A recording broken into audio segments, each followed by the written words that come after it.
नमस्कार अभ्यर्थियों, कैसे हैं आप सभी। मेरा नाम है वास्तु तिवारी और आज जो हम उपस्थित हुए हैं वो जो अभी 2 अगस्त को असिस्टेंट प्रोफेसर का जो पेपर 1 हुआ था, काफ़ी सारे स्टूडेंट्स की डिमांड आ रही थी कि सर इस पेपर का एक एनालिसिस लेके आइए ताकि हम लोग ये मैच कर पाएं कि कितने क्वेश्चंस हमारे सही हैं, कितने क्वेश्चंस गलत हैं। तो बस उसी श्रृंखला में आज का ये वीडियो होने वाला है। एपी के जो 50 क्वेश्चन थे पेपर 1 के, उसके ऊपर आज हम डिस्कस करने वाले हैं कि किस क्वेश्चन का क्या आंसर रहा, क्या अप्रोच रही और क्या आप इससे ये भी मिला पाएंगे कि कितने क्वेश्चन जो है वो आपके सही थे या गलत थे। तो चलिए शुरू करते हैं बिना किसी देरी के।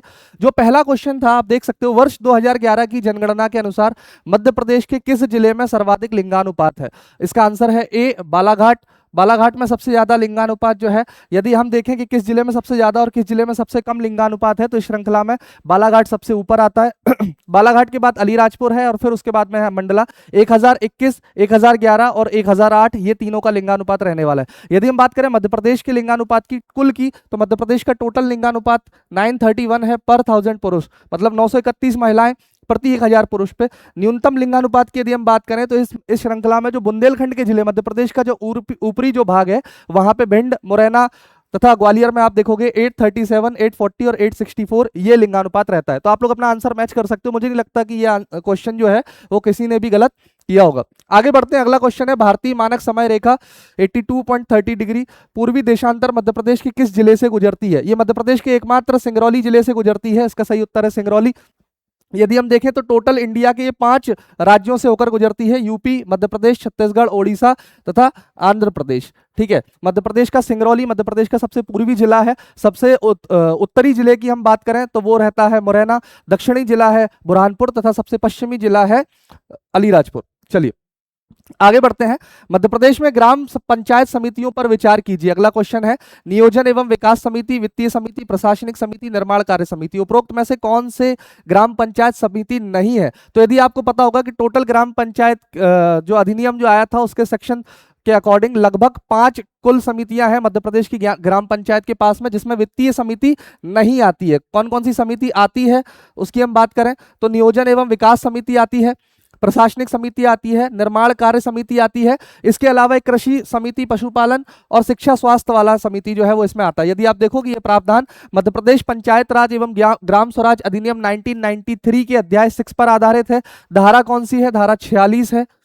इसके अंतर्गत जैसे मैंने बताया ग्राम पंचायत स्तर पर टोटल 5 स्थायी समितियों का प्रावधान है, जिसमें पहली समिति है नियोजन एवं विकास समिति, निर्माण कार्य समिति, प्रशासनिक समिति, फिर आती शिक्षा स्वास्थ्य एवं समाज कल्याण समिति। अगली एक और समिति जो मैंने बताया कृषि पशुपालन एवं मत्स्य पालन समिति। यदि हम बात करें कि वित्तीय समिति किसमें आती है, तो वित्तीय समिति ग्राम पंचायत स्तर पर ऐसी कोई भी पृथक समिति नहीं है, बल्कि ये जनपद पंचायत और जिला पंचायत के स्तर पर होता है। तो यदि हम इस क्वेश्चन का सही आंसर देखें तो क्या हो जाएगा, वित्तीय समिति, क्योंकि इसमें यह पूछा गया है कि ग्राम पंचायत समितियों में से कौन सी समिति नहीं है। तो इसका सही आंसर क्या हो जाएगा, बी, केवल वित्तीय समिति जो है वो ग्राम पंचायत समिति नहीं है, क्योंकि ये जनपद पंचायत स्तर पर या जिला स्तर पर होता है। अगले क्वेश्चन की तरफ बढ़ते हैं। अगला जो प्रश्न है वो है, निम्नलिखित युग्मों पर विचार कीजिए। अनुच्छेद 153 राज्यों के राज्यपाल सही है। अनुच्छेद 155 राज्यपाल की पदावधि ये भी सही है। अनुच्छेद 157 राज्यपाल के पद के लिए शर्तें ये नहीं है, 158 में होता है। अनुच्छेद 159 राज्यपाल द्वारा शपथ या प्रतिज्ञान, ये भी सही है। तो उपयुक्त में से कितने युग्म सही सुमेलित हैं। इसका सही उत्तर हो जाएगा 3, क्योंकि युग्म तीसरा जो है वो गलत है। यदि हम आगे राज्यपाल के बारे में देखें तो 156 राज्यपाल की पदावधि के बारे में होता है, जबकि अनुच्छेद 155 में राज्यपाल की नियुक्ति, 153 में क्या कहा जाता है कि प्रति राज्य का एक राज्यपाल होगा, 154 में यह कहा जाता है कि राज्य की कार्यपालिका शक्ति जो है वो राज्यपाल में निहित होगी। आप इसी का एक पृथक डायग्राम बना सकते हैं अपने जो शॉर्ट नोट्स आप बनाते हैं उसमें, कि एक तरफ आप राष्ट्रपति से रिलेटेड सारे आर्टिकल्स लिख सकते हो और एक तरफ राज्यपाल से रिलेटेड आप सारे आर्टिकल्स लिख सकते हो। अगला अनुच्छेद है 157, जो कि उसमें दिया गया था, इसमें राज्यपाल नियुक्त होने के लिए पात्रता होती है। अगला है 158 राज्यपाल पद के लिए शर्तें, और 159 राज्यपाल द्वारा शपथ या प्रतिज्ञान। राज्यपाल से जुड़े कुछ और अनुच्छेद हम देख लेते हैं। 161 में राज्यपाल की क्षमादान देने की शक्ति, 163 में राज्यपाल को सलाह देने के लिए मंत्रिपरिषद, 164 में मुख्यमंत्री और अन्य मंत्रियों की नियुक्ति, और 213 में अध्यादेश जारी करने की शक्ति। राज्यपाल और राष्ट्रपति दोनों के अलग अलग आप डायग्राम्स बना सकते हो, जिसमें आप दोनों के आर्टिकल्स लिख के बाइफरगेट करके या डिवीजन करके पढ़ सकते हो, ताकि दोनों के ही आर्टिकल्स आपको याद रहे। यदि राज्यपाल से क्वेश्चन बन रहा है तो राष्ट्रपति से भी ऐसे ही सेम क्वेश्चंस बन सकते हैं। आगे बढ़ते हैं। मध्य प्रदेश के लोकायुक्त के बारे में निम्नलिखित में से कौन से कथन सही है? लोकायुक्त संगठन मार्च 1982 में अस्तित्व में आया, यही कथन गलत है, क्योंकि मार्च 1982 में नहीं, 14 फरवरी 1982 में अस्तित्व में आया था, याद रखना, वैलेंटाइन डे के दिन। इसका गठन मध्य प्रदेश लोकायुक्त एवं उप लोकायुक्त अधिनियम 1961 के अंतर्गत किया गया, ये सही है। लोकायुक्त संगठन में सतर्कता आयोग को प्रतिस्थापित किया गया, ये भी सही है। लोकायुक्त संगठन कार्यपालिका के प्रभाव से पूर्ण रूप से मुक्त है, ये भी सही है। तो इसका सही आंसर, क्योंकि इसमें एकमात्र पहला वाला गलत है, तो ये हम ऑप्शन देख लेते हैं। इसका सही आंसर हो जाएगा थर्ड वाला, केवल दूसरा, तीसरा और चौथा सही है। पहला गलत है क्योंकि मार्च 1982 में नहीं हुआ था, ये हुआ था 14 फरवरी 1982 में प्रभावी हुआ था, मार्च में नहीं हुआ था। ठीक है, मध्य प्रदेश लोकायुक्त के बारे में पढ़े तो मध्य प्रदेश लोकायुक्त उप लोकायुक्त अधिनियम 1981 में लोक सेवकों के विरुद्ध भ्रष्टाचार, पद के दुरुपयोग, कदाचार की शिकायतों के लिए गठन का कारण क्या था? जो राज्य सतर्कता आयोग है उसके स्थान पर एक वैधानिक और स्वतंत्र निकाय की स्थापना करना। लोकायुक्त की नियुक्ति कौन करता है? राज्यपाल करता है। ठीक है, इसका मुख्यालय भोपाल में है, और ये क्या करता है कि जो भी सरकारी पदों पर व्यक्ति हैं उनके विरुद्ध, उनका वो जो भ्रष्टाचार वगैरह सरकारी पदों में होता है उसके विरुद्ध ये जांच की कार्रवाई करते हैं। अगले क्वेश्चन पे आते हैं। पातालकोट छिंदवाड़ा में कौन सी जनजाति निवास करती है? भारिया जनजाति निवास करती है। पीवीटीजी है ये, particularly vulnerable tribal group. Total ऐसी मध्य प्रदेश में 3 जनजातियां हैं, बैगा, भारिया और सहरिया। भारिया जनजाति के बारे में देखें तो ये पातालकोट घाटी के तामिया विकासखंड जिला छिंदवाड़ा में निवास करती है। पारंपरिक जड़ी बूटी और औषधियों का ज्ञान इनको होता है। मध्य प्रदेश के जनजाति कार्य विभाग के एक महत्वपूर्ण प्रकाशन वन्या का कब से प्रारंभ हुआ? ये क्वेश्चन कई बार पूछ चुका है आयोग, और वन्या से संबंधित क्वेश्चन लगातार आ रहे हैं, तो ये एक इजी क्वेश्चन मैं मानूंगा। 1980 में इसका जो है एक तरीके से प्रकाशन शुरू हुआ था, 25 मार्च 1980 को जनजाति कार्य विभाग मध्य प्रदेश शासन द्वारा। ठीक है, इसका मुख्य उद्देश्य क्या होता है कि जनजाति परंपरा से लोगों को अवगत करवाना। ठीक है, अगले प्रश्न की तरफ बढ़ते हैं। कारसदेव मध्य प्रदेश के किस क्षेत्र का लोक आख्यान है? कारसदेव एक लोक देवता है, इनके बारे में पूछा गया है। जो लोग बुंदेलखंड से, उन्हें पता होगा कि ये बुंदेलखंड के प्रसिद्ध लोक देवता है। कारसदेव का मेला भी लगता है, वैसे तो मोस्टली ये राजस्थान में लगता है मेला, लेकिन मध्य प्रदेश के भी कई जगहों पे, जैसे खासतौर पे गुना जिले के अंदर आप देखोगे कारसदेव का मेला आपको देखने को मिलता है। ये पशुओं के देवता माने जाते हैं। बुंदेलखंड वाले क्षेत्र में जो वहां के लोकल लोक देवता हैं, जिनके बारे में आपको बताऊं, पशुओं से जो संबंधित, एक बंगाली बाबा का वहां पे नाम आता है, एक कारसदेव बाबा का नाम आता है, ठाकुर बाबा का नाम आता है। ऐसे 4-5 लोक देवता वहां पे है। दीपावली के जो भाई दूज पड़ती है उसके समय पे इनका मेला लगता है गुना जिले के आसपास में। वही सारी जानकारी है कि पशुओं से संबंधित देवता है। मार्च 2026 में 1 जुलाई एक उत्पाद समिट का आयोजन मध्य प्रदेश के किस जिले में किया गया? तो ये रतलाम जिले में किया गया था, अभी कुछ समय पहले की ही बात है। ठीक है, आगे बढ़ते हैं।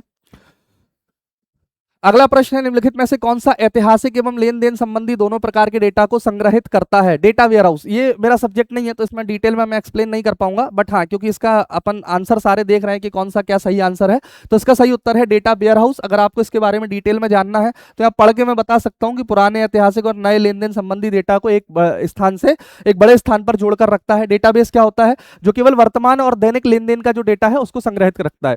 डेटा माइनिंग डेटा को कभी स्टोर नहीं करता, बल्कि क्या करता है, बड़े डेटा से काम की जानकारी ढूंढने का एक तरीका है डेटा माइनिंग। और बिग डेटा ये बहुत बड़े जटिल डेटा का एक समूह है जो किसी भी एक प्रॉपर फॉर्मेटिंग या प्रॉपर स्ट्रक्चर में नहीं होता, संगठित नहीं होता कुल मिला के। आगे बढ़ते हैं। जैन ग्रंथ परशिष्ट वर्मन के अनुसार मौर्य शासक संप्रति ने उज्जैन में किस आचार्य से जैन धर्म की दीक्षा ग्रहण की? ये थोड़ा सा डिटेल में आयोग गया है, थोड़ा सा डिटेल में इस क्वेश्चन, मतलब डीप में इस क्वेश्चन को पूछा है। इसका आंसर है आचार्य स्वहस्ती। अब हम लोग क्या करते हैं, अशोक के बाद में बहुत ज्यादा डिटेल में नहीं पढ़ते मौर्य साम्राज्य के बारे में। यदि मैं आपको बताऊं कि अशोक के बाद में अगला शासक जो गद्दी पर बैठा था उसका नाम था कुणाल। ये कुणाल जो है ये ब्लाइंड था, ठीक है, अंधा शासक था। तो कुणाल को जो मैनेज करता था वो करता था संप्रति।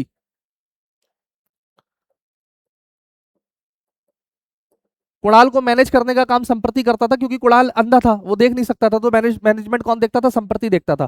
कुणाल के बाद में अगला शासक जो है वो बनता है दशरथ। अगला जो शासक कुणाल के बाद में गद्दी पर बैठता है वो है दशरथ। और दशरथ के बाद में जो अगला शासक गद्दी पर बैठता है वो है सलीसुख। ये जो सलीसुख है ये संप्रति का ही लड़का होता है, ठीक है।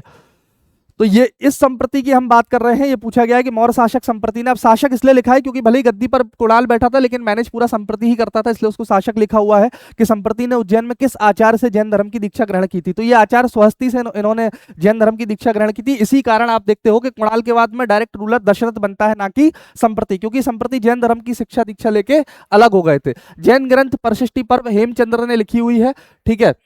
और इसके अलावा और भी श्वेतांबर परंपराओं को यदि आप पढ़ते हो तो उसके अकॉर्डिंग मौर्य शासक संप्रति जो कि अशोक का पौत्र था, उसने उज्जैन में आचार्य स्वस्ति से जैन धर्म की शिक्षा दीक्षा ली थी। कथाओं में ये बताया गया है कि एक रथ यात्रा निकल रही थी, रथ यात्रा में ये जो जैन आचार्य हैं स्वस्ति, उनको देखते हैं, इनको अपना पुराना जन्म याद आ जाता है और फिर इनको ये याद आता है कि भाई ये पुराने जन्म में भी मेरे आचार्य थे, तो फिर ये उनसे शिक्षा लेके मोह माया का त्याग कर देते हैं। अगले क्वेश्चन पे हम बढ़ते हैं। मालवा की ताम्र पाषाणिक संस्कृति की स्थल नावदा टोली का उत्खनन किसके द्वारा करवाया गया? ये बहुत इजी सा क्वेश्चन है, कई बार आयोग ने पूछा है। इसका आंसर है एच.डी. सांकलिया, हसमुख हसमुख धीरज लाल सांकलिया जो है वो इसके इनके द्वारा इसका उत्खनन करवाया गया था। इजी क्वेश्चन है तो ज्यादा डिटेल में इसके बारे में बात नहीं करेंगे क्योंकि ये डायरेक्ट क्वेश्चन पूछ लिया गया है। पेशा अधिनियम के बारे में अगला क्वेश्चन है। पंचायत अनुसूचित क्षेत्रों तक विस्तार अधिनियम 1996 के अंतर्गत ग्राम सभा के बारे में निम्नलिखित में से कौन से कथन सही है? उन्हें मद्य निषेध लागू करने की शक्ति है, ठीक है। निम्नलिखित में से कौन से कथन सही है? अच्छा ठीक है, मद्य निषेध लागू करने की शक्ति है, ये कथन सही है। लघु वन उत्पादों पर स्वामित्व का अधिकार है, ये कथन भी सही है। ग्राम स्तरीय कर लगाने की शक्ति नहीं, ग्राम स्तरीय कर लगाने की शक्ति पंचायत अधिनियमों में दी गई है, पेशा के अनुसार ये नहीं है, ठीक है। ग्राम बाजारों के प्रबंधन की शक्ति का प्रावधान है, सही है। तो मतलब इसमें तीसरा वाला गलत है, इसका सही उत्तर बी हो जाएगा। 1, 2 और 4 इसके बारे में देख लेते हैं। पेशा अधिनियम ग्राम सभा को ग्राम स्तरीय कर लगाने की शक्ति प्रदान नहीं करता है। जो अपन ने बात करी कर लगाने की शक्ति, जो अपन ने बोला कि पंचायत कानूनों पर निर्भर करती है, ठीक है। पेशा के अंतर्गत ये अधिकार नहीं दिया गया है। पेशा का अगर आप फुल फॉर्म देखें तो पंचायत अनुसूचित क्षेत्रों तक विस्तार अधिनियम, इंग्लिश में क्या है? Panchayat extension to schedule areas act 1996। यहां से बहुत क्वेश्चन बन रहे हैं और आगे भी बहुत क्वेश्चन बनेंगे। ये पूरे भारत में मैं बोलूं तो 24 दिसंबर 1996 में लागू हुआ था। मध्य प्रदेश की बात करूं तो 2022 में लागू हुआ था, ठीक है। संबंधित आर्टिकल 243 का M4B, ठीक है। इसके अलावा 5वें शेड्यूल में मतलब 5वीं अनुसूची में ये आता है। अगला क्वेश्चन देखते हैं। मध्य प्रदेश के बजट 2025-26 में 27% पूंजीगत परिव्यय में वृद्धि प्रस्तावित की गई है, यह दर्शाती है। तो पूंजीगत परिव्यय में पूछा गया है कि वृद्धि प्रस्तावित की है, यह क्या दर्शाती है? ये दर्शाती है कि मध्य प्रदेश संपत्तियों का सृजन कर रहा है यदि पूंजीगत व्यय में वृद्धि है। अब ये संपत्तियों का सृजन का मतलब क्या होता है? यदि आप इकोनॉमिक्स पढ़ते हैं, इकोनॉमिक्स के स्टूडेंट, तो आपको ये पता होगा कि जब भी आप कैपिटल एक्सपेंडिचर करते हो, मतलब पूंजीगत व्यय करते हो, तो मतलब आप कुछ ना कुछ पूंजी क्रिएट कर रहे हो, कुछ ना कुछ कैपिटल बिल्ड कर रहे हो। जैसे मान के चलो मैंने कुछ पैसा खर्चा किया और एक प्लॉट खरीद लिया, तो मैंने पैसा भले ही खर्चा किया, एक्सपेंडिचर किया, लेकिन मैंने क्या किया? अपने लिए एक संपत्ति सृजित कर ली, एक कैपिटल बना लिया अपने लिए। तो ठीक वैसे ही पूंजीगत परिव्यय में वृद्धि प्रस्तावित हो रही है 27%। इसका मतलब क्या हो रहा है? मध्य प्रदेश संपत्तियों का सृजन कर रहा है। तो इसका सही आंसर क्या हो जाएगा? ए। अगले क्वेश्चन में उसी क्वेश्चन का ये एक्सप्लेनेशन है। आगे बढ़ते हैं। सन 2023-24 में मध्य प्रदेश में उत्पादित खाद्यान्न फसलों को उनके उत्पादन के आधार पर मिलान कीजिए। कुछ लोगों का ये सवाल आ रहा था कि ये क्वेश्चन सर बहुत कठिन है, कैसे इसका आंसर बनेगा? ये क्वेश्चन बिल्कुल भी कठिन नहीं था, एक नजर में देख के आप इसका आंसर दे सकते हो। यहाँ पे पूछा गया कुल खाद्यान्न। अब ये एक ऑब्वियस सी बात है कि कुल खाद्यान्न हमेशा सबसे ज्यादा रहेगा, तो कुल खाद्यान्न कितना हो जाएगा? 60,773। इसके बाद इसमें देखोगे गेहूं और मक्का, आपको गेहूं और धान आपको पता हमेशा मक्का से ज्यादा ही रहेगा, तो मक्का हमेशा गेहूं धान से कम रहेगा। सबसे कम देखो 4,933। तो आपको दो पता लग गए कि डी का क्या होगा? तीसरा होगा, बी का क्या होगा? चौथा होगा। अब आप यही देखिए, डी का तीसरा 2 में है, बी का चौथा कहाँ है? बी का चौथा यहाँ 1 में आपको देखने को मिल रहा है, तो ये इसका डी इसका सही उत्तर हो गया। सिंपल, इतने आसानी से आप इसका आंसर निकाल सकते थे बस कुल खाद्यान्न का और मक्के का पता करके। अगले क्वेश्चन पे आते हैं। एक एआई टूल जो कि एल्गोरिदम का उपयोग करके डेटा को फिल्टर करता है तथा ग्राहकों के लिए लोकप्रिय उत्पादों का सुझाव देता है, उसे कहा जाता है रिकमेंडेशन इंजन। इसका आंसर है, ये भी एक बहुत अच्छा क्वेश्चन था, ठीक है, क्योंकि इसमें कुछ लोगों ने व्यक्तिकरण लगा दिया, पर्सनलाइजेशन लगा दिया, लेकिन इसका एग्जैक्ट आंसर रिकमेंडेशन इंजन होगा। क्यों होगा अपन समझते हैं। देखो, व्यक्तिकरण एक अलग चीज हो जाती है। व्यक्तिकरण क्या होता है? जिसके तहत आपने पिछले मतलब जो आप चीजें सर्च कर रहे थे, अभी पिछला व्यवहार जो था, जो चीजें आपने पहले खरीदी थी वो चीजें रहती है, लेकिन इसके अनुसार भी खरीदी हुई चीजें ही रहती है। लेकिन ये काय में काम करता है? सोशल मीडिया एप्स में काम करता है। ये काय में काम करता है? पर्सनलाइजेशन। ये परचेसिंग ऐप में काम करता है। तो दोनों डिफरेंट है, अब इतना डिटेल में मैं नहीं जाऊंगा। कुल मिला के अभी यहाँ पे उद्देश्य ये है कि आपको इसका आंसर्स मैं बता दूं। अगला क्वेश्चन है, नेटवर्क डिवाइस जो कई लैन को जोड़ सकती है तथा ट्रैफिक समस्याओं को पृथक करने के लिए नेटवर्क को विभाजित भी कर सकती है, उसे कहा जाता है ब्रिज। ब्रिज से रिलेटेड बहुत सारे क्वेश्चन आ रहे हैं, ठीक है। अब ये मेरा टॉपिक नहीं है तो मैं बहुत डिटेल में नहीं जाऊंगा, इसका आंसर आप पढ़ सकते हो कि बाकी सारे जो भी ऑप्शंस थे उनके बारे में जानकारी यहाँ पे दी हुई है। अगले क्वेश्चन पे आते हैं। मई 2026 में किस प्रख्यात व्यक्ति को भारत के सार्वजनिक सेवा प्रसार भारती के अध्यक्ष नियुक्त किया गया है? ये काफी अभी ट्रेंडिंग रहा था, इसके ऊपर बहुत सारे करंट अफेयर्स के टीचर्स ने क्लास भी ली थी। इसका सही आंसर है प्रसून जोशी। प्रसून जोशी जी के नाम पे अवार्ड्स भी चल रहा है, ठीक है। अगला आते हैं, ये 2 मई 2026 की बात है ना। अगला आते हैं, कामड़ी किस जनजाति के लोक देवताओं का वाग्य यंत्र है। अगेन इस क्वेश्चन पे भी बहुत सारे बच्चों को ये डाउट था कि इसका सही आंसर क्या होगा। इसका कहीं कहीं पे भारिया सही आंसर मिल रहा है, कहीं पे भील सही आंसर मिल रहा है, लेकिन एक्चुअल में आप देखोगे कामड़ी जो है ना, एक रामदेव नाम के एक लोक देवता है राजस्थान में, जितना मैं सर्च किया हूं। तो रामदेव नाम के लोक देवता के उसमें लोक गायन में क्या है, कामड़ी वाद्य यंत्र का उपयोग किया जाता है। ठीक है, अब राजस्थान, अब यहां से फिर मैंने ना इसका एलिमिनेशन मेथड से इसका आंसर निकाला कि यदि आप कोरकू, कोल और भारिया को देखोगे तो ये पश्चिमी क्षेत्र में कमी है, लेकिन भील का देखोगे तो भील, झाबुआ वगैरह क्षेत्र में ज्यादा पाए जाते हैं। तो एक तरीके से राजस्थानी कल्चर हम यहाँ पे कनेक्ट कर सकते हैं। तो मेरे हिसाब से इसका सही आंसर भील होना चाहिए, फिर आयोग इसका जो भी आंसर दे, पर मेरे को तो भील इसका सही आंसर लग रहा है। ठीक है, अगले क्वेश्चन पे आते हैं। मध्य प्रदेश में धरती आबा ग्राम उत्कर्ष अभियान कब से, ये कई बार पूछा है धरती आबा जनजाति ग्राम उत्कर्ष अभियान के बारे में। इसका शुरुआत झारखंड के हजारीबाग से मोदी जी ने 2 अक्टूबर 2024 में करी थी। ठीक है, 30 राज्यों और केंद्र शासित प्रदेशों के 549 जिलों के 2911 ब्लॉकों में शुरू हुआ है। इसको याद कर लो क्योंकि यहां से बहुत सारे क्वेश्चंस बन रहे हैं लगातार। ठीक है, तात्या टोपे को ब्रिटिश सरकार ने फांसी पर कहां लटकाया था, शिवपुरी में लटकाया था। ठीक है, मान सिंह ने धोखा दे दिया था इनको 18 अप्रैल 1859 को। असली नाम रामचंद्र पांडुरंग। माही परियोजना से लाभान्वित जिले हैं, इसका भी बहुत सरल सा आंसर है धार और झाबुआ, क्योंकि कारण माही धार के ही सरदारपुर से निकलती है माही नदी। ठीक है, तो सीधा सीधा आंसर हो जाएगा उसका धार। इंदौर इसलिए क्योंकि हमें पता है इंदौर के आसपास से माही नदी क्रॉस नहीं करती है, धार झाबुआ के आसपास से निकलती है, तो इसलिए माही नदी वही नदी। माही नदी से इस बार 2 क्वेश्चन पूछे गए, एक माही परियोजना, एक माही नदी। पहला तो माही नदी का ही पूछ लिया है सीधा सीधा कि कौन सी नदी है कर्क रेखा को 2 बार काटती है। ठीक है, और दूसरा एक क्वेश्चन ये माही परियोजना का है। माही परियोजना मुख्य रूप से धार और झाबुआ जिले लाभान्वित होते हैं। धार जिले की सरदारपुर तहसील के निकट मिंडा गांव से निकलती है, एकमात्र नदी है जो कर्क रेखा को 2 बार काटती है। ठीक है, ये मध्य प्रदेश से होकर राजस्थान गुजरात से बहते हुए खंबात की खाड़ी में मिल जाती है। सतपुड़ा तापी विद्युत केंद्र किस जिले में है स्थित है। सतपुड़ा तापी विद्युत केंद्र से भी लगातार क्वेश्चन बन रहे हैं, तो मुझे नहीं लगता है किसी ने गलत किया होगा। इसका सही आंसर है बैतूल। ठीक है, इसका टोटल क्षमता जो है वो 1330 मेगावाट है। 1967 तीसरी पंचवर्षीय योजना के दौरान जो है वो इसकी स्थापना करी थी। ठीक है, कहां पे है, घोड़ा डोंगरी बैतूल मध्य प्रदेश में। ठीक है, पाथाखेड़ा कोयला क्षेत्र और तवा परियोजना से इसको पाथाखेड़ा क्षेत्र से कोयला और तवा परियोजना से जल की प्राप्ति होती है। अगला क्वेश्चन जो मैं बता रहा था, मध्य प्रदेश की कौन सी नदी पश्चिम दिशा की ओर बहती है, ये एक और क्वेश्चन सेम। इसका भी आंसर क्या है, माही नदी, क्योंकि इसमें बाकी नदियां आप देखोगे माही पश्चिम में जाके, अभी मैंने बताया खंबात की खाड़ी में मिल जाती है, चंबल नदी ऊपर जाके यमुना में मिलती है, टोस नदी जाके गंगा में मिलती है, और केन नदी भी ऊपर जाके यमुना में मिलती है। आगे बढ़ते हैं। अगला क्वेश्चन है, निम्नलिखित में से कौन सी नदी मध्य प्रदेश व राजस्थान तथा मध्य प्रदेश उत्तर प्रदेश के बीच सीमा बनाती है। तो इसका सीधा सीधा आंसर है चंबल नदी। चंबल नदी जानापाव पहाड़ी से निकलती है, इसके बाद में मध्य प्रदेश राजस्थान और फिर ऊपर चल के मुरैना साइड पे, मतलब मध्य प्रदेश और यूपी के साथ में क्या है, बाउंड्री शेयर करती है। तो यहाँ तक के क्वेश्चन का मैंने आपको सोल्यूशन करवाया है। आशा है आपको ये सारे क्वेश्चन अच्छे से समझ में आएंगे। समय कम लेने की कोशिश कीजिए ताकि आप ना स्किप करके मत देखो, डायरेक्टली सीधे सीधे आंसर देखो, क्योंकि मुझे पता है कि जितने भी लोग इस वीडियो को देखेंगे सब पढ़ने लिखने वाले अभ्यर्थी हैं जो एपी का पेपर दिए हैं, लपक के पढ़ाई किए होंगे। तो मेरा उद्देश्य सिर्फ यही था कि मैं एक आंसर की टाइप आपको प्रोवाइड यहाँ पे करवा पाऊं। आगे के 25 क्वेश्चंस आपको संदीप सर समझाएंगे। संदीप सर को मैं बुलाता हूं। संदीप सर आइए और आगे के 25 क्वेश्चंस का आंसर दीजिए।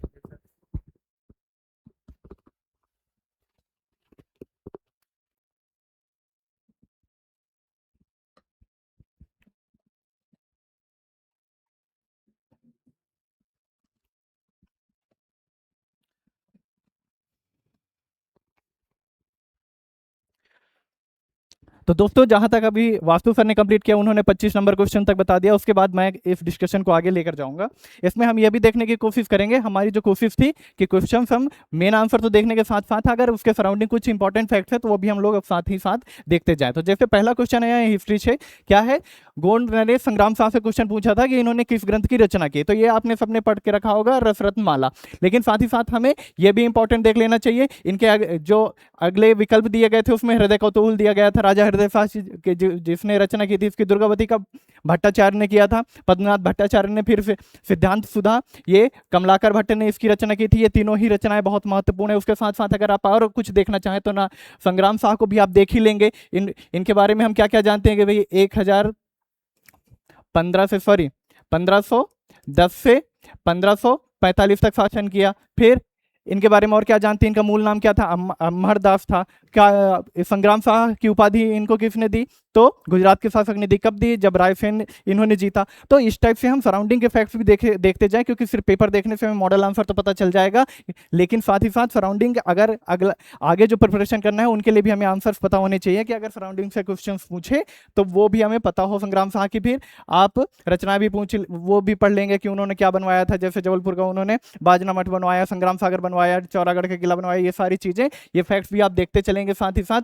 फिर ठीक क्या है, जंगल सत्याग्रह जो स्टार्ट हुआ था उसमें मोतीलाल नेहरू पूछा क्या है कि किसने अनुमति प्राप्त की, किनसे, जंगल सत्याग्रह के लिए? जवाहरलाल नेहरू से। तो आंसर क्या है? द्वारका प्रसाद मिश्र। इनके साथ और कौन थे? माखनलाल चतुर्वेदी जी का भी नाम मिलता है। शुरुआत कहाँ से हुई थी ये क्वेश्चन है, बुक्स में डाउट है, क्योंकि कुछ बुक्स में सिवनी लिखा हुआ है, कुछ में जबलपुर लिखा हुआ है, लेकिन आपको पता होना चाहिए द्वारका प्रसाद मिश्र और माखनलाल चतुर्वेदी जी का नाम इसमें आता है। ठीक है, अगला क्वेश्चन है कि ई प्रमाण के बारे में पूछा। सबसे पहले हम तो ई प्रमाण को जान ले क्या है। वैसे इसका आंसर ये है, पैन आधारित ई प्रमाणन एवं केवाईसी। तो ई प्रमाण है क्या? जैसे आज आप उमंग में लॉग इन करो, या डिजी लॉकर में करो, या फिर IRCTC में करो, ऐसे बहुत सारे गवर्नमेंट वेबसाइट है, MP ऑनलाइन है। तो इनमें आपको अलग अलग क्या बनाना पड़ता है? लॉगिन ID बनाना पड़ता है, पासवर्ड बनाना पड़ता है। तो क्या किया है ministry of electronics and information technology ने एक इनिशिएटिव लिया है कि हम ऐसा करते हैं कि एक ही पासवर्ड, एक लॉगिन आईडी बनाएंगे, जिसके थ्रू आप जितने गवर्नमेंट वेबसाइट्स हैं, जितने ऐप्स हैं, उसमें उसी क्रेडेंशियल का यूज करके आप सब में लॉगिन कर सके। मतलब एक ऐसी आईडी आप बना लो जो आपका IRCTC में भी काम करे, आपके डिजी लॉकर में भी काम करे, आपके उमंग में भी काम करे, MP ऑनलाइन में भी काम करे। तो इस टाइप का एक इनिशिएटिव लेके आया है, उसी का सीधा सीधा करंट अफेयर्स का क्वेश्चन है कि कौन सा घटक नहीं है। तो ये तीनों हैं, और पैन आधारित प्रमाणन सर्टिफिकेशन उसमें नहीं है। ठीक है, अगला क्वेश्चन है कि मध्य प्रदेश का जब गठन हुआ तो उसमें कितने जिले थे? तो आंसर सबको पता है, बहुत आसान क्वेश्चन है। MP का जब पहला पढ़ना स्टार्ट करते हैं तो पहला क्वेश्चन ये मिलता है, 43। अगर और कुछ घुमाना चाहे तो क्या पूछ सकता है आपसे कि जब वर्ष 2000 में जब मध्य प्रदेश का विभाजन हुआ तब कितने जिले थे? तो आप बता दोगे 45। वर्तमान में कितना है? तो 55। अगर इसमें और डेप्थ में जाना चाहे तो क्या पूछ सकता है कि 53rd कौन था, 54th, 55th कौन सा? तो ये आपको सबको पता होगा कि ये मऊगंज है, ये पंढूर्णा है, और ये मैहर है। तो इस टाइप से क्वेश्चंस भी पूछे जा सकते हैं। अगला क्वेश्चन ऐसा ही कुछ हो सकता है आपका। फिर इसके बाद क्वेश्चन क्या है कि भोपाल रियासत जब भारत संघ में शामिल हुआ तो उसके नवाब कौन थे? तो सबको पता है कि लास्ट नवाब यही हमीदुल्ला खान ही थे। दोस्त मोहम्मद खान तो स्थापना की थी किसकी? भोपाल रियासत। वहाँ अफगानी आए थे जो यहाँ आए थे और अपनी रियासत की स्थापना किया था। और अगर इसके सराउंडिंग में जानना हो तो छोटे छोटे जो फैक्ट्स हैं जिन्हें हमें जानना चाहिए, जिससे हमारी हिस्ट्री बहुत अच्छी क्लियर होती है। इनकी 3 बेटियां थी। कौन कौन सी थी? साजिदा, आदिबा, सॉरी एक का नाम भूल रहा हूं, और राबिया। तो उनका भी स्टोरी आप पढ़ना चाहो तो पढ़ सकते हो, क्योंकि सैफ अली खान का भी प्रॉपर्टी वाला इशू न्यूज में है, तो वो भी लाइमलाइट में आ जाता है। ठीक है, फिर आपदा प्रबंधन के में क्या? सेल ब्रॉडकास्ट सिस्टम किसने लॉन्च किया? तो किसने लॉन्च किया? ज्योतिरादित्य सिंधिया ने किया। और ये है क्या? तो ये भी जानना चाहिए कि क्या है। जैसे आपने अभी देखा होगा कि ऑपरेशन सिंदूर के टाइम जब गवर्नमेंट क्या की थी, एक मॉक ड्रिल, उससे जस्ट पहले मॉक ड्रिल करने की कोशिश की थी, तो उसमें आपके मोबाइल में एक पॉपअप आया था जिसमें था कि आप सब लोग शेल्टर में चले जाओ, मिसाइल हमला हो सकता है। इस टाइप से जब कोई डिजास्टर भी आता है तब भी इसी टाइप से एक पॉपअप आपके फोन में भेजा जाता है, क्योंकि मैसेज क्या होता है कि अलग अलग जगह नेटवर्क के अकॉर्डिंग अलग अलग जगह अलग अलग टाइम में पहुंचेगा, लेटेंसी हो सकती है। इसलिए ये सेल ब्रॉडकास्ट सिस्टम एक लाया गया है, जिसमें एक साथ अगर वो चाहे कि सिर्फ इंदौर में बाढ़ आ रही है तो इंदौर में वो नोटिफिकेशन भेज दे, अगर वो चाह रहा है कि जबलपुर में या पूरे MP में भेजना चाहे तो वो सेल टावर को यूज करके उसके पूरे एरिया में वो एक पॉपअप भेज सकता है, जिसमें कोई भी अलर्ट होगा आपके लिए कि बाढ़ है, बारिश है, इस टाइप से किसी भी इंसिडेंट के लिए। ठीक है, फिर अभी जर्मनी में एक प्रोग्राम हुआ, कौन सा? बायोफेक हुआ। इसमें पूछा गया है कि उसमें जो कंट्री ऑफ द ईयर है किसे दिया गया? तो भारत है। बहुत सीधा सीधा क्वेश्चन है, करंट अफेयर्स का है। हाँ, इससे ये पढ़ सकते हैं आप कि अपेड़ा, अपेड़ा क्या है, तो अपेड़ा की स्थापना कब हुई, तो 1986 में, आप सबने पढ़ ही रखा होगा। क्या करता है ये, जो एग्रीकल्चर प्रोड्यूस है उसे प्रमोट करने की कोशिश करता है, उसे एक्सपोर्ट करने की कोशिश करता है। फिर उसके बाद कौन सी क्या क्वेश्चन आया है कि विनिर्माण और सेवा केंद्रित कौन सी ऐसी योजना है जो सरकार लेके आई है, तो इसका भी आंसर पता होगा। उद्यम क्रांति योजना कब आई थी, यह भी आपको पता होना चाहिए, तो 2022 में आई थी। और ये सारे योजना भी उतने ही इंपॉर्टेंट है, लगभग सारी योजना 2022 में ही आए थे। तो इसमें अगर इन योजनाओं के बारे में डिटेल में पढ़ना हो तो सबका ईयर कौन कौन सा था और कितनी कितनी राशि दी जाती है। जैसे कि अगर हम आर्थिक कल्याण योजना की बात करें, भीमराव अंबेडकर आर्थिक कल्याण योजना की, तो 18 से 55 एज लिमिट है, इसकी 18 से 45 एज लिमिट है। तो ये सारी चीजें आपको भी फैक्ट देख लेनी है। उद्यम क्रांति योजना 2022 में आई थी। और क्या इसमें पढ़ सकते हैं कि मुख्यमंत्री स्वरोजगार योजना, कौन कौन सी योजना, इसमें एक्चुअली 3 योजनाओं को मर्ज करके ये योजना बनाई गई थी, वो भी आप पढ़ लेना। कौन कौन सी थी, मुख्यमंत्री स्वरोजगार योजना, फिर एक कृषक उद्यमी योजना, फिर मुख्यमंत्री युवा उद्यमी योजना। ये तीनों योजनाओं को मिला के ये योजना लॉन्च की गई थी 2022 में, इसलिए थोड़ा सा इंपॉर्टेंट हो जाता है। उसके बाद ये भी सीधे सीधे बजट का क्वेश्चन है। तो क्या पूछा गया है कि सबसे अधिक किस क्षेत्र में प्रावधान किया गया है, बजट एलोकेट किया गया है, तो आंसर है शिक्षा, खेल, कला एवं संस्कृति। इसमें आप बहुत ज्यादा क्रिएटिव नहीं हो सकते हैं, सीधे सीधे क्वेश्चन ही पूछा जाता है। अगर करंट अफेयर से पूछा गया है, बजट पूछा गया है, ये आपका एक्ट बहुत इंपॉर्टेंट है, बार बार पूछा जा रहा है, क्योंकि इससे पहले जो क्वेश्चन एग्जाम्स हुए उसमें भी पूछा है, मेरे ख्याल से एपी के ही पिछले साल के क्वेश्चन पेपर में पूछा गया है, एक बार आप चेक कर लेना। ये क्वेश्चन ये इसलिए भी इंपॉर्टेंट हो जाता है क्योंकि 1959 का एक एक्ट था, उसे रिप्लेस करके ये एक्ट लाया गया था 2004 में। और अब ये क्वेश्चन इसलिए पूछा जा रहा है क्योंकि 2024 में इसमें संशोधन किया गया, और संशोधन करके कौन कौन से प्रावधान जोड़े गए। पहला, वाहन जब्ती का, कि आप वाहन जब्त कर सकते हो, कौन करेगा, कलेक्टर करेगा। तो ये जो नए प्रावधान जोड़े गए थे 2024 में संशोधन करके, इसलिए ये न्यूज में रहा और इससे बार बार क्वेश्चंस पूछे जा रहे हैं। तो अब क्वेश्चन देख लेते हैं कि क्या है। तो 2 स्टेटमेंट दिया हुआ है। क्या दिया हुआ है कि पशुपालन विभाग के सचिव को अधिकार है किसे नियुक्त करने का, पशु चिकित्सा अधिकारी नियुक्त करने का। तो सीधे सीधे हमें पता है कि पहला स्टेटमेंट गलत है क्योंकि सचिव नहीं करता है, सह आयुक्त संचालक करता है। और दूसरा सही है, धारा 3 में इसका डिटेल दिया गया है। ठीक है, अगला क्वेश्चन है हर्षी परियोजना। हर्षी परियोजना कहाँ है, तो ग्वालियर में है। ये आपने पढ़ ही रखा होगा, बहुत सिंपल और सीधा सीधा क्वेश्चन है। हाँ, आपको पता होना चाहिए कि पार्वती नदी में है। और भी जो योजना है जैसे माधव नेशनल पार्क किस जिले में स्थित है। अगर ये आपको नहीं आता तो एमपीपीएससी की तैयारी में ही बड़ी मुश्किल है, या फिर एपी की आप तैयारी कर रहे हैं तो थोड़ी सी मुश्किल है निकालना। माधव नेशनल पार्क के बारे में और क्या हम जान सकते हैं, ये 9th टाइगर रिजर्व है। कौन सा है, 9th नंबर का टाइगर रिजर्व है। अगर पूछ ले 7th और 8th कौन से हैं, तो 7th कौन सा होगा, तो रानी दुर्गावती टाइगर रिजर्व कहाँ पर है, दमोह में। उसके बाद अगर 8th पूछ ले ये कहाँ है, कौन सा है, तो आप बोल लेंगे वीएस वाकड़कर, जिसे अभी अभी नया नाम दिया गया है। कहाँ पर है, रायसेन में, जिसे पहले Ratapani tiger reserve Ratapani wild life sanctuary बोलते थे। ठीक है, कब स्थापित हुआ था माधव नेशनल पार्क, 1958 में। ठीक है, ये मैंने पहले बता दिया कि 9th टाइगर रिजर्व है। और 50 देश का अगर देखा जाए कि टाइगर रिजर्व के क्रम में माधव नेशनल पार्क का कौन सा नंबर है, तो वो कौन सा है, 58। फिर 38 क्वेश्चन कौन सा है कि सबसे बड़ा और सबसे छोटा जिला पूछा। ये थोड़ा सा डाउटफुल क्वेश्चन है क्योंकि सबसे बड़ा तो हमें पता है कि छिंदवाड़ा है, सबसे अब नहीं रहा क्योंकि अब पंढूर्णा के गठन के बाद ये आंकड़े बदल चुके हैं। ये क्वेश्चन लेकिन पूछ रहा है किसका, 2011 का। तो सबसे बड़ा कौन सा है 2011 के हिसाब से, छिंदवाड़ा। और सबसे छोटा कौन सा है, दतिया। तो इसमें थोड़ा सा डाउट क्रिएट होता है, मे बी एमपीपीएससी इसका आंसर चेंज करे, या अब वो मॉडल जब उसका आंसर आएगा, आंसर की आएगा, तब हम उसमें देखेंगे कि आयोग क्या करता है उसमें। ठीक है, फिर अगला क्वेश्चन है क्या कि सिंधी भाषा संस्करण में भारतीय संविधान का विमोचन किसने किया, तो किसने किया, हमारे वाइस प्रेसिडेंट ने किया है, सीपी राधाकृष्णन ने किया है। देखिए, सबसे पहले जब संविधान बनाया गया था तो उसके जो इंग्लिश वर्जन है सिर्फ उसी को ऑथेंटिकेटेड माना जाता था।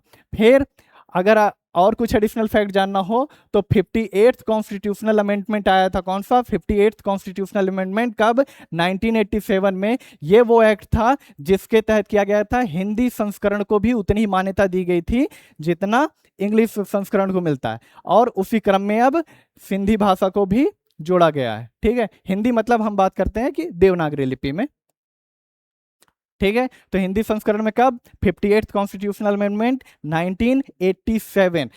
उस टाइम उसे देवनागरी में प्रिंट किया गया था, अब सिंधी में प्रिंट किया गया है। इसके लिए कॉन्स्टिट्यूशनल अमेंडमेंट नहीं लाया गया क्योंकि भाषा नहीं ली गई है, सिर्फ लिपि ली गई है। ठीक है, फिर अगला क्वेश्चन है ई गवर्नेंस डिवीजन से पूछा हुआ है कि ऐसा कौन सा ऐप है, सिंपल सा क्या है क्वेश्चन, कि ऐसा कौन सा ऐप या प्लेटफॉर्म है जिसमें गवर्नमेंट बहुत सारी सर्विसेज दे रहा है। तो इसे बहुत ज़्यादा इधर उधर घूमने की जरूरत नहीं है। अगर जिसने एक बार भी ऐप ये इंस्टॉल किया हो तो सबको पता है, और यूजफुल है। इसमें आप ड्राइविंग लाइसेंस भी आपका हो सकता है, आपके गाड़ी का आरसी भी हो सकता है, जितने सर्टिफिकेट है गवर्नमेंट रिलेटेड, कितने एलपीजी सिलेंडर रिलेटेड जितने भी गवर्नमेंट सर्विसेज प्रोवाइड होती हैं, वो लगभग सारे का लिंक इस उमंग ऐप के अंदर होता है।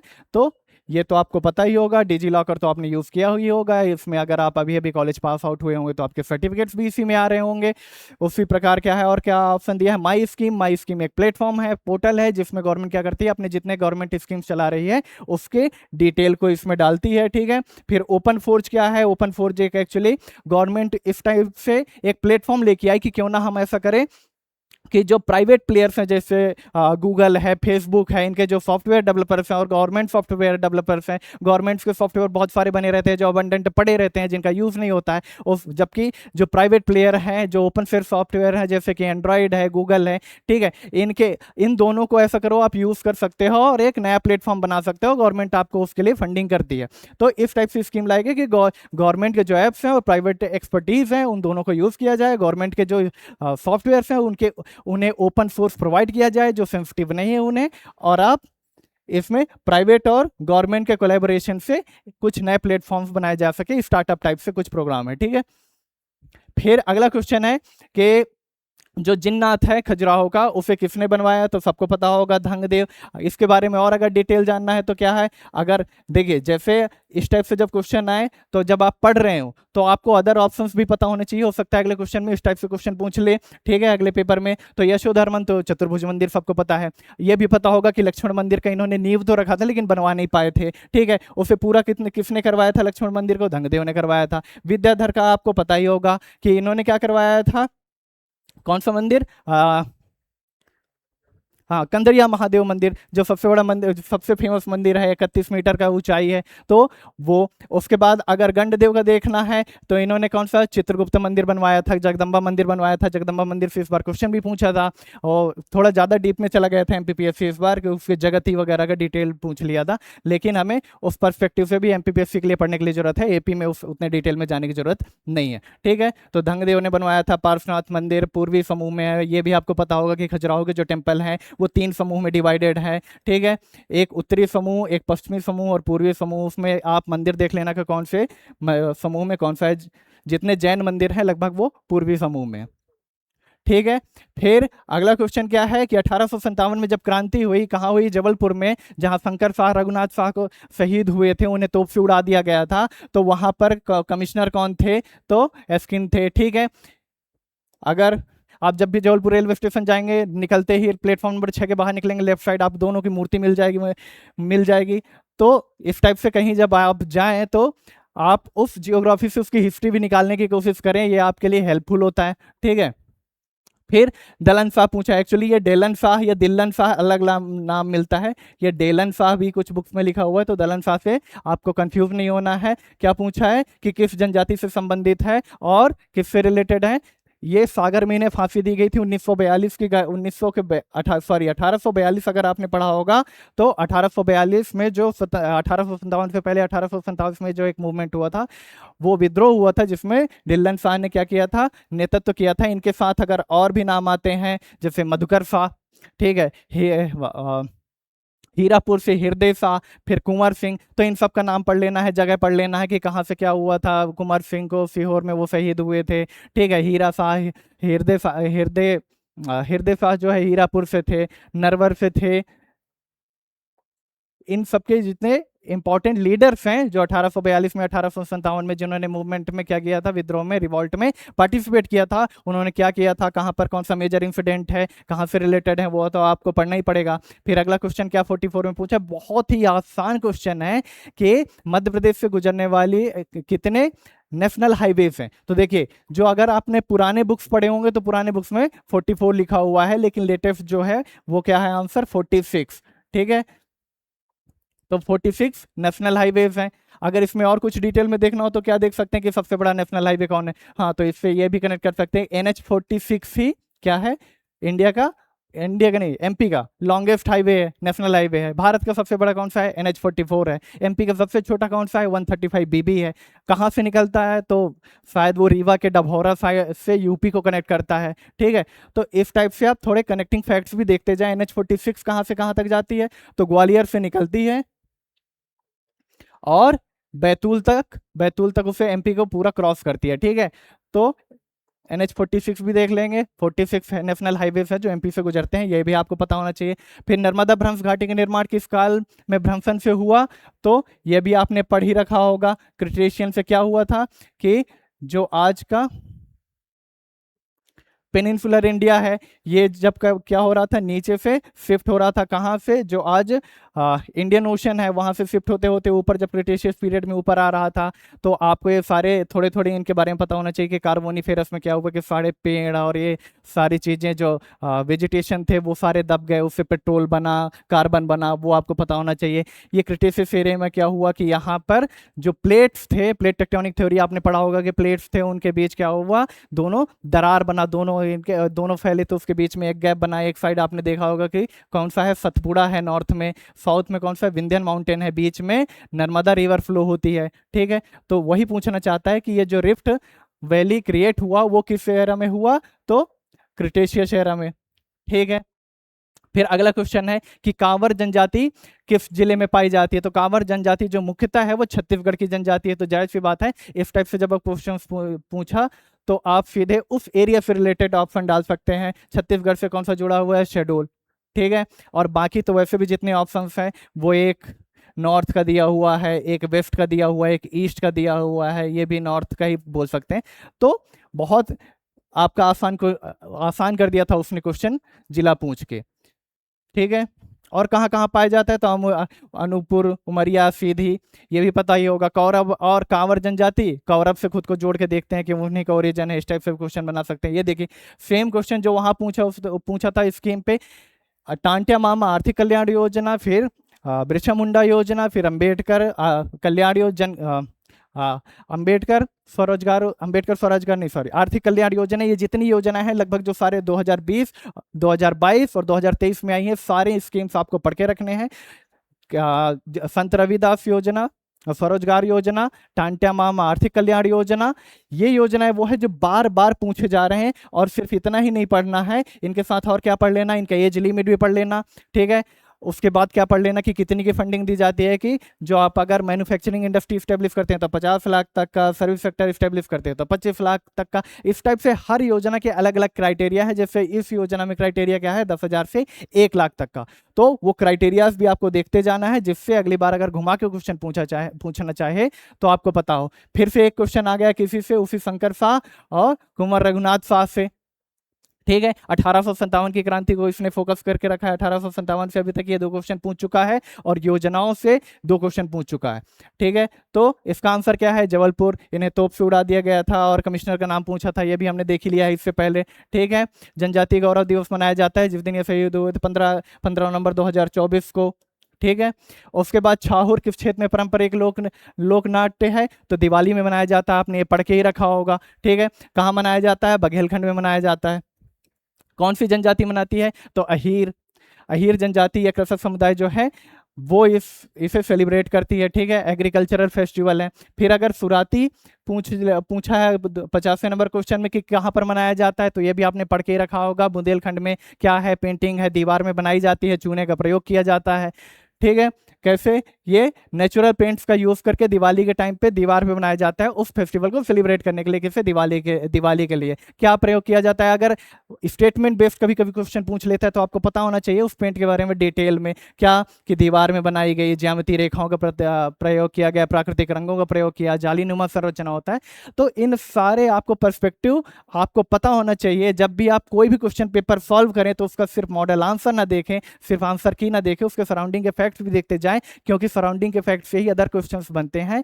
जैसे अभी आप एपी का पेपर देख रहे हैं तो पुराने पेपर्स आप देखिए कि एपी का पेपर कुछ एज इट इज एमपीपीएससी के पेपर में रिपीट हो जाता है। एमपीपीएससी के क्वेश्चंस जो है वो एपी के पेपर में रिपीट हो जाते हैं। तो इस चीज का ध्यान रखें कि कोई भी एमपीपीएससी अगर पेपर कंडक्ट कर रहा है तो उसकी एक्सपर्ट टीम जो बैठी है वो पर्टिकुलर जो भी योजनाएं हैं, स्कीम्स है या करंट अफेयर्स है, उस पर जो फोकस होता है उनके दिमाग में जो होता है उस क्वेश्चन कई बार रिपीट हो जाते हैं क्वेश्चंस, तो उन क्वेश्चंस को कभी छोड़ना नहीं है। पीवाईक्यूज हमेशा सॉल्व करने चाहिए, सिर्फ उसी एग्जाम के नहीं। आप एपी का दे रहे हैं तो सिर्फ एपी का मत दीजिए, एमपीपीएससी का भी दीजिए। एमपीपीएससी का आप सॉल्व कर रहे हैं तो एपी भी दीजिए। तो सारे क्वेश्चन पेपर आपको सॉल्व करते रहना चाहिए। हो सकता है कब आपको कौन सा क्वेश्चन रिपीटेड मिल जाए और आपका वो मार्क्स बढ़ा दे।